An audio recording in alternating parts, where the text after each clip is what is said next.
Senator Sanders, thank you so much for speaking with us. My pleasure.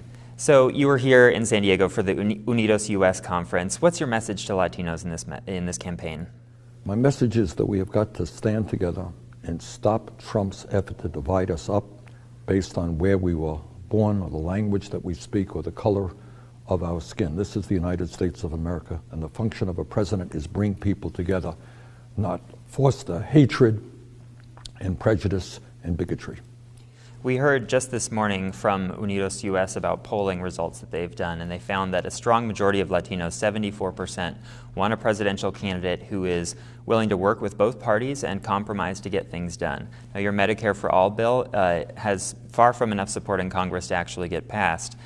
How would you negotiate with Congress if you're elected president, and are you willing to compromise on health care to get something done? No, you're looking at somebody who, when he was in the House, actually got more amendments passed working with Republicans than any other person.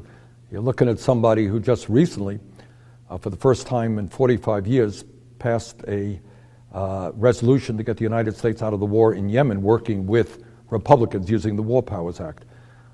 Passed a major veterans bill working with John McCain. So of course I have a record of working with Republicans.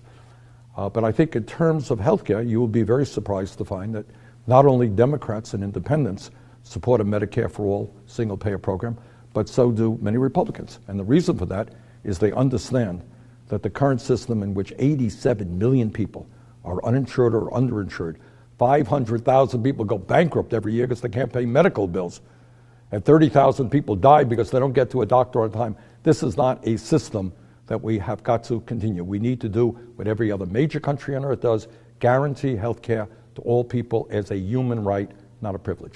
Function of health care, quality care for all, not making $100 billion in profit for the drug companies and the insurance companies.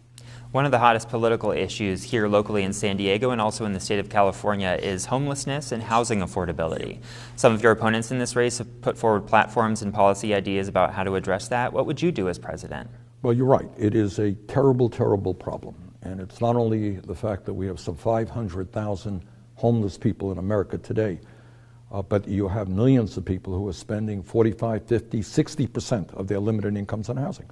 I am very proud that when I was mayor of Burlington, we initiated a community land trust concept, which is now spread not only all over America, but all over the world.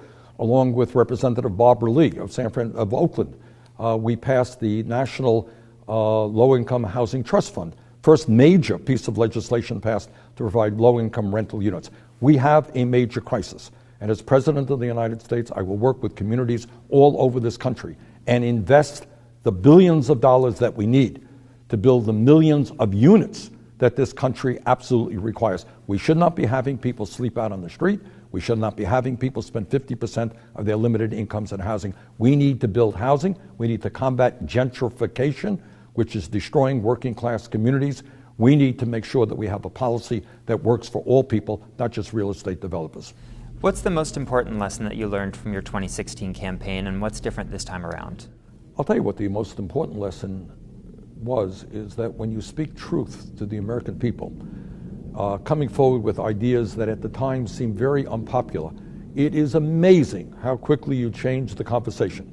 4 years ago when I was in California and I said you got to raise the minimum wage to $15 an hour, I was told that I was crazy and too radical. California has since passed a $15 an hour minimum wage, as has 6 other states, as has the United States Congress. When I talked about making public colleges and universities tuition free, oh, Bernie, radical idea, can't be done. Well, that's what they've done in Los Angeles, San Francisco, in many parts of New York State, Tennessee, and other parts of the world. When I talked about climate change being the major national security crisis that we face, people literally laughed at me. They're not laughing now. So I think the lesson that I learned is if you have the guts to tell the truth and to take on very powerful special interests, the American people will respond and other politicians will follow your lead. That's my lesson. Senator Bernie Sanders, thank you so much for speaking with us. Thank you.